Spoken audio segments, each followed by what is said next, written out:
Welcome back to Balance Boldly for ambitious women and a few brave men. This is the podcast with myself, Naketa Thigpen, the #1 balance and relationship advisor in the world. And I am here to help you jump from beyond that simply surviving your work life into a space and place where you can create balance, create love, create joy, and thrive in your life and business. As you guys know, who have been following us for quite some time, we've made a pivot in the last few episodes from just kind of really campaigning for you to shake the shame that was stunning your growth and giving you some tools and resources of what you can do after you shake it off. Like, well, what now, Naketa? And many of you would have to come and see me in person or to live events or to be a part of my inner circle in order to get those tools. So we decided to back up, to go with the space that we grow in the most, which is give, grow, my 3G mindset, and to make sure that I searched diligently for mogul-minded experts like the one we're going to interview today, who are willing to be honest with you, to be raw, to be clear, to be transparent, and share not only the pathway and the process that they've been pivoting along their own successful road, but how they've been combating burnout and creating their kind of custom fit version of work-life balance that allows them to amass the success that they have, so you can collect nuggets along the way and apply it to your own life. Just take what makes sense for you. You know how they say, take a little bit of some and leave the rest for anyone else who wants it? That's what I want you to do today. You don't have to take every single thing. Just take what makes sense to you to apply it to your life so you can literally move into a space of thriving. That is what is most important. And I have an excellent, amazing woman with such a cute accent, I must say. I really love her accent. She's phenomenal. And I don't typically go super deep into the bio of someone because you guys know that you can read it on the show notes and iTunes and iHeartRadio and all those places. But I was really thoroughly impressed with this.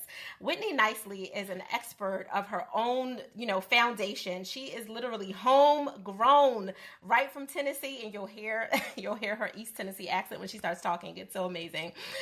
She is an expert property investor, a speaker, and a real estate coach. She's phenomenal, and she's considered the queen of real estate investing in all of East Tennessee. But that is not where she got started. Like many of us, she had to kind of pull herself up by the bootstraps and work her way through the nonsense of life and all the hills and peaks and valleys that were thrown at her. Before she quit her 9-to-5 job, Whitney scraped by on $24,000 a year. She was working at a desk job and living on her parents' couch, if you can believe it. That was back in 2013, so it was not that long ago, only about 5 years, and now she is making more than $2.5 million in real estate assets. Along a lot of the pivots and challenges that she's had, she's now investing in more than 19 houses, 19 apartment units, and 7 chunks of land in less than just the last 3 years, where she's accumulated so much, not just money, y'all, because money matters, we know that, but so much in inspirational capital to allow her to pour into other people, other real estate investors, and show them how to find deals and find them fast, which I know she's going to talk about later. I was so impressed with her bio and all the kind of trials and tribulations that she had to do to kind of pull herself up by the bootstraps.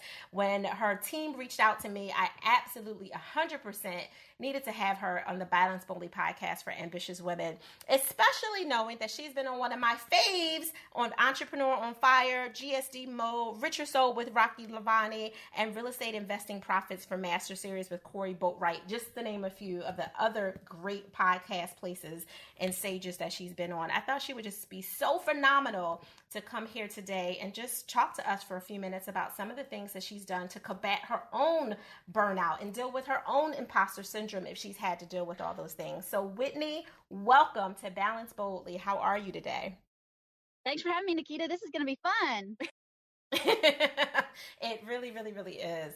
So obviously I gave a little bit of a peek at your background and kind of the crazy that has been all amassed in your life and all the things that have been going on. I would love for you to share with people that are listening and tuning in today, what is one thing, whatever that might be, that you can think of that you feel like has changed your life for the better because of the positions that you're in now, and something you had to, kind of maneuver through, like that one big challenge you had to maneuver through in order to be where you are today?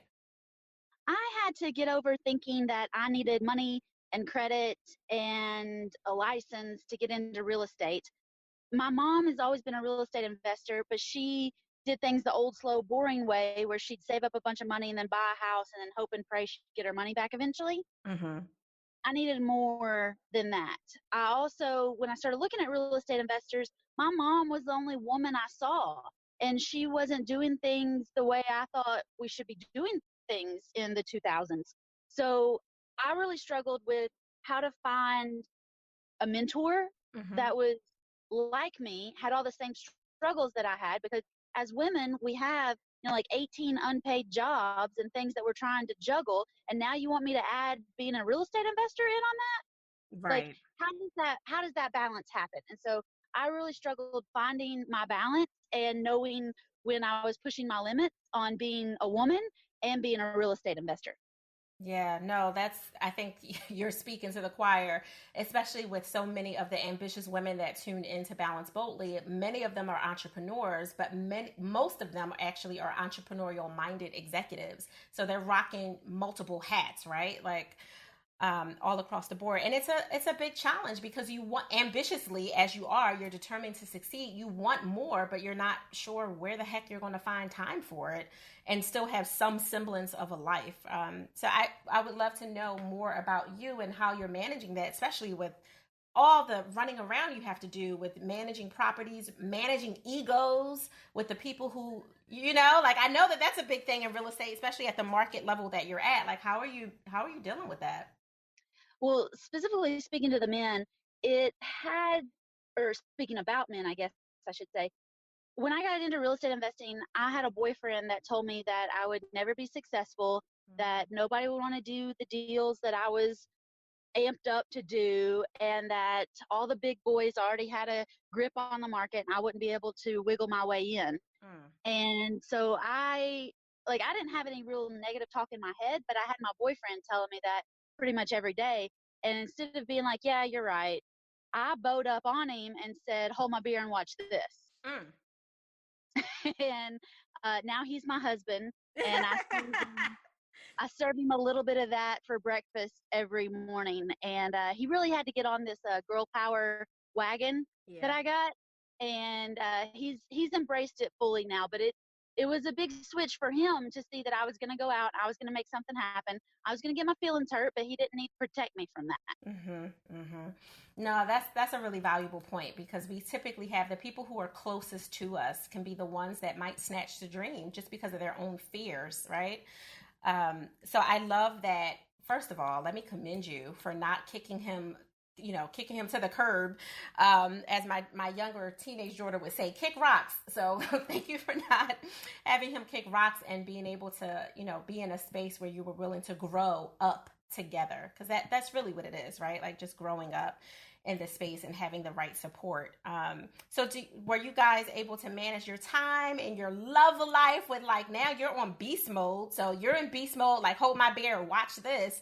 But what about your relationship? Like, how were you able to manage that while he's seeing you grow and, ball up, so to speak, and, sit back and encourage you while he's learning to support you in that process?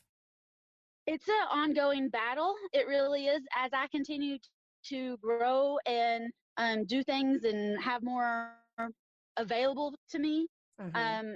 it's a growth spurt for him as much as it is me. And we do things kind of differently. So my home base is in Tennessee, and Mm-hmm. he has children in Georgia. So he lives in Georgia. I pretty much live in Tennessee, and he works in Florida. So we have always been long distance. And for us, that works. We tried to live together our second year that we were married, and we almost killed each other. So Yeah. really, time and space is good for us. And that way, I have enough room to stretch my wings, Mm-hmm. and then I have enough time when I am with him to be the wifey that he really needs, and he doesn't feel, bullied out. Right. No, that makes complete sense. And I know more and more couples they're not necessarily doing it in complete separate locations, but they are choosing sides of the house. So you take the left wing, I'll take the right. Even if it's only a little hallway space, in between the left and the right for that very reason, especially when you're already feeling emotionally like you're two passing ships. Sometimes you just need to have a private space to kind of wind down. More than anything, when you're dealing with a woman who's as ambitious as you are and has so much going on. So I appreciate you for the second time for not only not kicking out your husband, but not killing him. So thank you for Well, the thing that. is, I know people want us to all be the same, but we're just not. Men and Yeah. women are different. We need different things. We speak different languages. Yeah. Different things, turn us on in business and in life and like just in food. We're just different. And so for us to have our own space to be different people and still be strong and still not want to kill each other and still love each other, that was very important for us to find that balance. And if it involves just, seeing each other on the weekends and so that we're always in our lovey-dovey space, cool.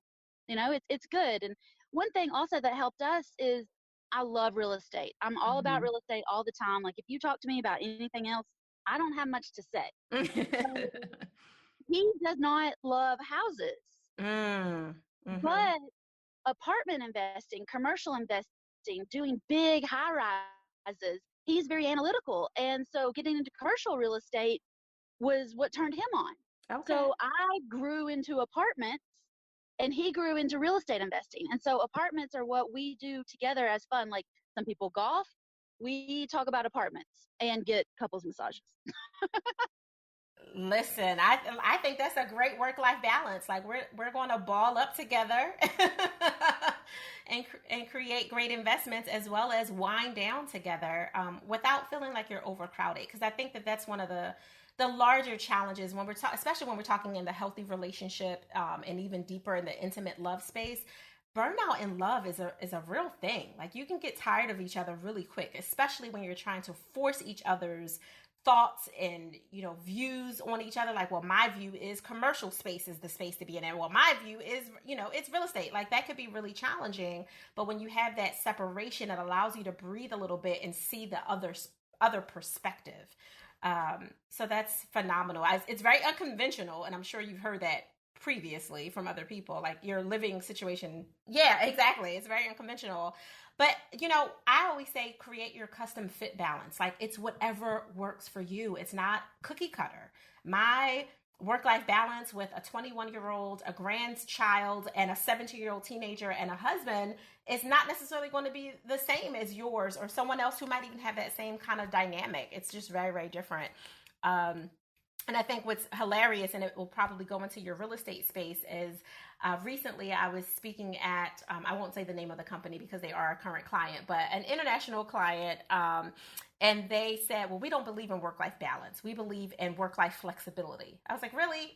We're going to get into semantics? Like, like your work-life balance is supposed to be flexible according to what you can create within the culture, within reason of your team. And I know that you see that on the real estate side when someone comes in with their laundry list of expectations of what type of house or apartment or living, whatever it is that they're interested in, what kind of deals they want to make, and they don't understand that you still need to be flexible within that process, and you will get exactly what you want, maybe even more than that, but you can't get hooked onto the semantics of, I don't know, in your language, I guess it would be like based on location, like, it's not in the, what is that considered? The urban side versus the rural side. I don't know. Clearly, I'm not a real estate investor, right? I call it a honey hole. I want to talk about where you can go to make the money, honey. I love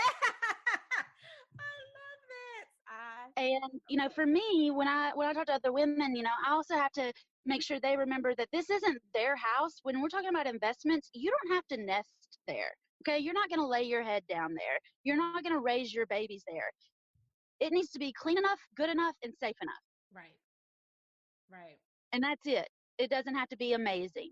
And so a lot of times that's a hard switch for women to make. Now, as business women, we know that when I look at a house, I'm not looking at a home. I'm looking at inventory. If I was selling cars, if I was selling makeup, it don't matter. It's inventory. It's not my home. And so you really have to separate that. And sometimes my ladies have to kind of make a kind of like an alter ego so that they can think from their investment standpoint and from their heart perspective. So, that's the struggle that I face a lot of times, and making sure that they, when they get into their honey hole, they become a big fish in a small pond. it's less than a year and they're the number one investor in this zip code. Mm. And so that's what I'm really looking for. I don't want you going where there's a lot of competition and you're going to be, going up against the big boys or the good old boys club or Yeah. all that. I want you to go where you can get some deals done and get your confidence boosted and get your money rolling. Well, isn't that the same? I mean, honestly, from real estate to various other industries, and I'm sure you've heard the blue ocean, red ocean phenomena, like, find your blue ocean and stop trying to swim in the red ocean, right? We do that across all levels of our lives. In relationships, if you're new to a relationship and you're dating, you don't know where to go, so you go where everyone else is going. But that's not the best place to go find your man, like where everyone else is going. Like you got to do the same thing and kind of switch hats. What is what's her name? Beyonce had said her alter ego was Sasha Fierce. I was trying to think of the name.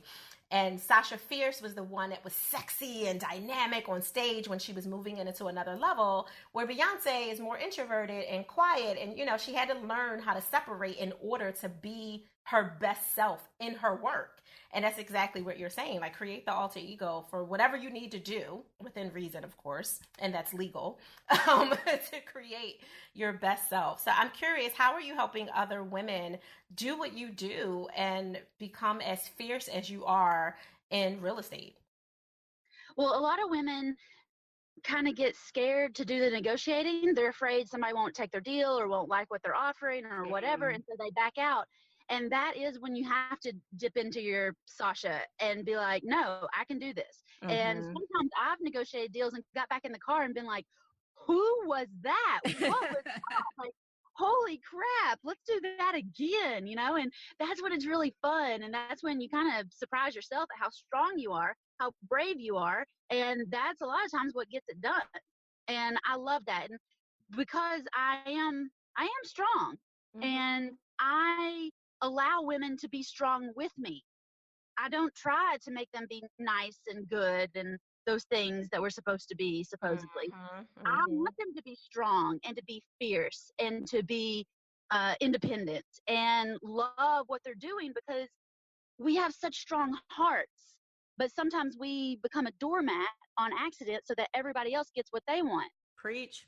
Mm-hmm. you know and we do that in real estate all the time. We bend and bend and bend until sometimes we don't make anything, but we make everybody happy. No, no, Right. no, no, no, no, no, that doesn't help me get a beach house. Right. That doesn't help me with my family. You are saying it. I have been, I always tease people because I'm a minister, and I always say I'm going to get kicked out of a lot of churches because of my language. And it's not because I cursed or anything, but I believe in being a little selfish so you can do the selfless work. Like, it's really important. And to your point, you can't just be stuck on survival mode and just getting just enough to get by. When you got into this so you could thrive, like, your whole reason for being more than just this space of hustle mode all the time is so that you can be a mogul and, really dominate in whatever field that you're trying to make the biggest, deepest impact. So Whitney, I so appreciate you saying that on every level. So with that said, I have to ask you, like, how do you bring it down a few notches and give yourself permission to pause so you can refill your cup before you do that selfless work? So I surround myself with strong women. Another problem that women have is that we feel like if we make a bunch of money, we feel guilty about that. You were talking about guilt earlier. My girls and I make a whole lot of money really quickly, and then we celebrate that. We celebrate with manicures and pedicures, with massages, with trips. And a lot of times, especially in business, we think, well, I'm going to go to this conference, I'm going to get this, this, and this, and this done. A lot of my events, a lot of my trips are time to pause, being out of the office, out of my zone, out of my hustle, and stopping to smell the roses. And I book that into my schedule every other month. And I come back so on fire I love for my that. business. I love that. So you talked about, amongst many other nuances. So anyone who's just tuning in, please rewind this episode. You will not regret it. You talked about everything from, finding a mentor to make sure that you have someone that's doing what you want to do to pour into you, but also to guide you, to also being able to be in a space to kind of deal with the imposter syndrome stuff that we deal with sometimes when we feel like we're not good enough, we're not strong enough, we're not fast enough to handle it, is create an alter ego, something that you can step into and really rock the boat, and you can come back and say, wow, like what lessons have I learned from this other side of myself that was always there in the first place. And celebrating your wins, which I know what you're doing a lot of is training people to get more of those wins. And you have this fine deal done the fine deal done fast coaching program, which is awesome. I would love for you to take a couple seconds and just talk about that and let people know where they can find you. Awesome. So first deal done fast is really just speaking to women who want to get their first real estate deal done fast. So you get that quick win, you get that confidence, and you get that money to be able to spoil yourself and be selfish and take time to do something for you, which helps your mental health a whole lot, Yes. and your physical health too. But it's the mental health that I think keeps strong women strong, and setting a good foundation so that when we get to those 7-figure incomes, we don't squander it like a lottery winner and then end up with nothing. Mm-hmm. So I also, in First Deal Done Fast, focus on some mindset, focus on some psychology with you and your sellers and your buyers, but also making sure that you're making it a whole experience, not just buying and selling houses, but investing in your area, investing in your neighborhood, and helping the world. No, I absolutely love that. And thank you for that correction because I can't talk. I'm like a world speaker who can't talk. So I said fine, but it is first deal done fast. So thank you for that, on every level. And where can people contact you to find out more? You can go to firstdealdonefast.com, or you can look, you can type Whitney Nicely in on any search bar, and there's going to be a whole lot of stuff out there about me. Hopefully all the good, great stuff. And if there's anything that's not, just keep moving and contact her and find out yourself, right? I've got a YouTube channel with lots of real estate videos on it, about 700 right now. Ooh, well, that's a good training background for people to just kind of dive in and to really get to explore and get to know you more. That's awesome. Yes, ma'am. On every level. Well, thank you, Whitney. I so appreciate your time and just respect the fact that you were able to not make this $1 million in the last 30 minutes with us because you were giving us $1 million worth of awesome emotional capital and tools and strategies to grow with. So I appreciate that investment that you just gave to all the ambitious women and those few brave men who are listening to the Balance Boldly podcast. If you guys are new, for anyone who's new to listening, I thank you so much for taking this time out. I encourage you to subscribe to Balance Boldly for Ambitious Women to make sure you can get the notifications on a weekly basis, because we, as you can see, we pull back the curtain and we go deep and we dive in. We want you to understand that your pathway to success is going to be unique, but there are lots of tools and strategies and techniques that you can use to get there if you learn and open yourself to learning them from other mogul-minded entrepreneurs and executives who have already been there. They've already done it. You don't have to repeat all the mistakes alone in your life, in your love, and in your business. As always, I want you to be in a space where you create your balance and create your joy. So until the next time, I'm Naketa Thigpen. Make sure you enjoy your day, but do it boldly.